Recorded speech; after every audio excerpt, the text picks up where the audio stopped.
হজরত ওমর রাদিয়াল্লাহু তাআলা আনহু কি সত্যিই সেই ব্যক্তির রজবের রোজা ভেঙে দিয়েছিলেন? আসল সত্য শুনুন।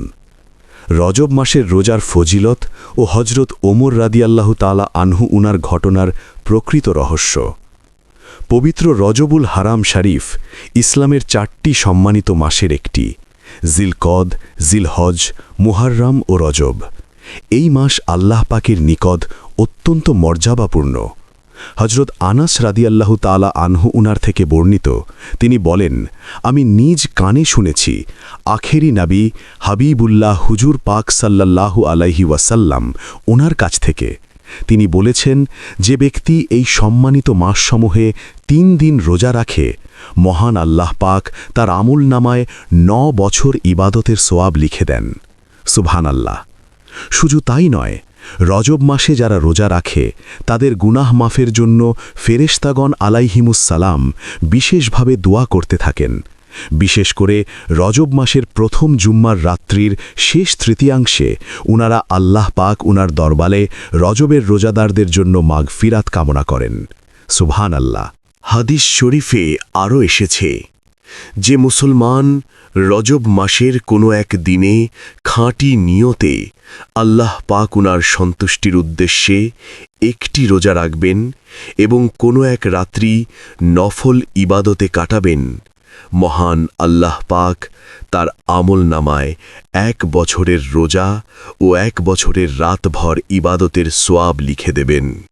সুবহানাল্লাহ।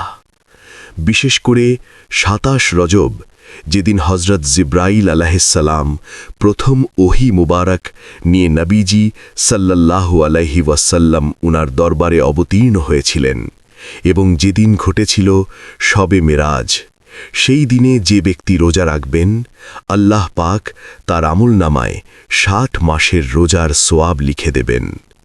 সেদিনই নবীজি সাল্লাল্লাহু আলাইহি ওয়াসাল্লাম 7 আসমান অতিক্রম করে আল্লাহ পাকের দিদারে পৌঁছেছিলেন। সুবহানাল্লাহ।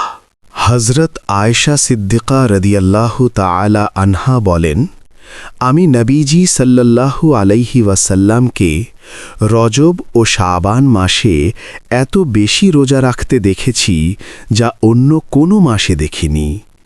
আর হযরত সাওবান রাদিয়াল্লাহু তাআলা আনহু থেকে বর্ণিত, একদিন নবীজি সাল্লাল্লাহু আলাইহি ওয়াসাল্লাম এক কবরের পাশ দিয়ে যাচ্ছিলেন। তখন সেই কবরবাসীর ওপর আযাব হচ্ছিল। নবীজি সাল্লাল্লাহু আলাইহি ওয়াসাল্লাম কবরবাসীর জন্য দোয়া করলেন, ফলে তাদের আযাব বন্ধ হয়ে গেল। এরপর নবীজি সাল্লাল্লাহু আলাইহি ওয়াসাল্লাম বললেন, এই ব্যক্তিরা যদি রজব মাসে দিনে রোজা রাখত এবং রাতে ইবাদত করত, তবে তার ওপর কবরের আযাব হতো না। অর্থাৎ রজবের রোজা কবরের আযাব থেকেও মুক্তির কারণ হয়। আর কিয়ামতের সেই ভয়াবহ দিনে যখন মানুষ কবর থেকে উঠবে পোশাকবিহীন, খালি পা ও খতনাবিহীন অবস্থায়, মায়ের গর্ভ থেকে বের হওয়ার মতো, সবাই বলবে ইয়া নফসি ইয়া নফসি, কেউ কারোর দিকে তাকানোরও ফুরসত পাবে না। কিন্তু সেই হাসরের ময়দানেই একদল সৌভাগ্যবান মানুষ থাকবে যারা রজব মাসে রোজা রাখত। তারা থাকবে পোশাকে আবৃত, সম্মান ও নূরে উজ্জ্বল, যখন অন্যরা থাকবে পোশাকবিহীন ও আতঙ্কগ্রস্ত। সুবহানাল্লাহ। এখন অনেকের মনে প্রশ্ন আসে, রজব মাসের রোজা যদি এত ফজিলতপূর্ণ হয়, তাহলে ইসলামের দ্বিতীয় খলিফা হজরত ওমর রাদিয়াল্লাহু তাআলা আনহু কেন একজনের রোজা জোর করে ভেঙে দিয়েছিলেন? এই ঘটনাকে অনেকে ভুলভাবে ব্যবহার করে বলে, খলিফাই নিজেই রজবের রোজা ভেঙে দিয়েছেন, তাই রজবের রোজা রাখার কোনো ফজিলত নেই। কিন্তু প্রকৃত সত্য জানলে চোখ খুলে যাবে। ইসলামের আগে জাহিলিয়ত যুগে আরবদের মধ্যে রজব মাসকে ঘিরে 2টি ভয়ঙ্কর শিরকি প্রথা ছিল, ফারা ও আতিরা।